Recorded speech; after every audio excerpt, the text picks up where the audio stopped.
Hey everyone, let's jump right into this explainer where we're going to unpack the absolute ultimate organizer's toolkit, Python lists. If you've ever felt totally overwhelmed by how software actually manages vast amounts of information, well, you're in exactly the right place. Today, we're demystifying the core structure that basically holds modern Python programming together. Here's our roadmap for today. Section 1. What are Python lists? Section 2. Pros and cons of lists. Section 3. The list method toolkit. Section 4. Professional data storage uses. And finally, Section 5. Practical deep dive concepts. All right, kicking things off with Section 1. What are Python lists? So picture this. How do you actually organize a million pieces of data? I mean, really think about having to create a million separate variables for a single project. Variable 1, variable 2, all the way to variable 900,000. Yeah, no way.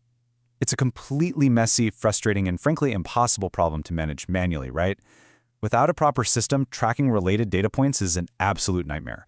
Enter the Python list. This is the elegant solution to all that data chaos. Think of it just like an expandable cargo train sitting on a track. It holds your information in a very specific yet flexible order. You've got your locomotive right up front, and behind it, you can hook up as many individual cargo cars as you could possibly need. The really fantastic part about this built-in data structure, you can add new cars to the very end, yank cars right out of the middle, or swap the cargo inside them at any time, all without derailing the entire train. Moving right along to Section 2, Pros and Cons of Lists. Let's look at the pros first. Lists are incredibly flexible. Because they feature dynamic sizing, our metaphorical train can just keep growing endlessly. Well, as long as your computer has enough memory anyway. And even better, they can hold mixed data types. You could have a string of text in one car, a whole integer in the next, and a decimal in the third. It's awesome. But, there's always a catch. Because they're so flexible, lists consume more memory and have slower search speeds compared to strict single data type arrays. So you're basically paying for that ultimate flexibility with a little bit of a performance hit. Now for Section 3, the list method toolkit. Okay, so a list just sitting idle isn't exactly useful to anyone.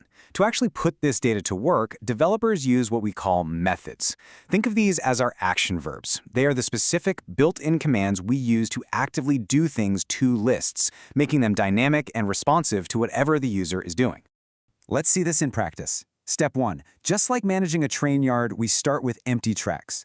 We create an empty list using square brackets, and let's assign it to the variable train. Simple enough.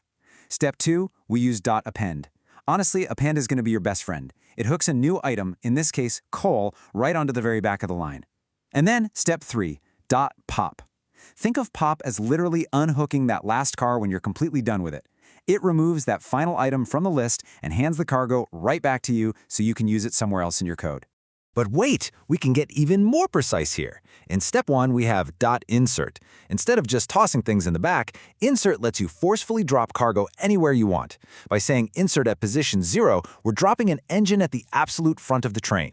Step 2 is .remove. This one actively scans the list and rips out the very first item that exactly matches coal. And finally, Step 3, .sort. Guys, this is pure magic if you love organizing. Instead of writing out complex algorithms yourself, calling .sort instantly organizes your entire list, whether that's alphabetically or numerically.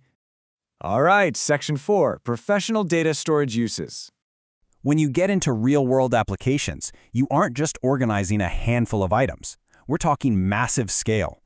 A single list structure might seamlessly handle 10,000-plus database rows without even breaking a sweat. Seriously, when you log into a website and it instantly pulls up thousands of products or user comments, there is very often a list functioning right under the hood as the powerful engine, moving all that data from the server directly to you. So how do developers pull off this scale? They use multidimensional lists. This is literally just lists hidden inside of other lists.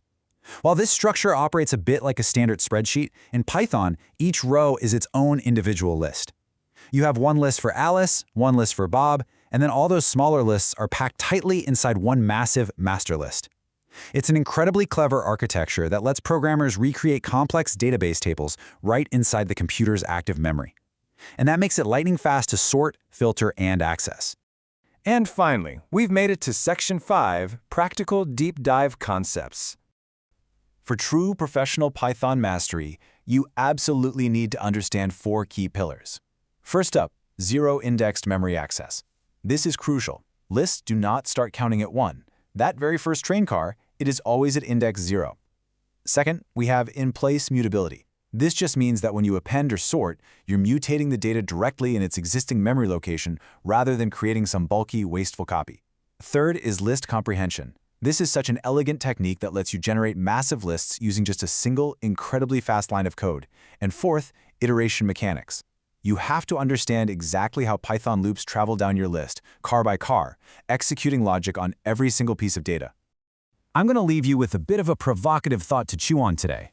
If our expandable cargo train is really this capable, this dynamic, and so completely central to Python, why in the world do developers ever use other data structures, like dictionaries or tuples? What specific missing features in lists drive the pros to use alternative tools for certain jobs? It's kind of like how you organize your own life, right? Sometimes a simple list just isn't quite enough to get the whole job done. I really hope this explainer has sparked your curiosity to keep exploring the rest of Python's incredible data toolkit.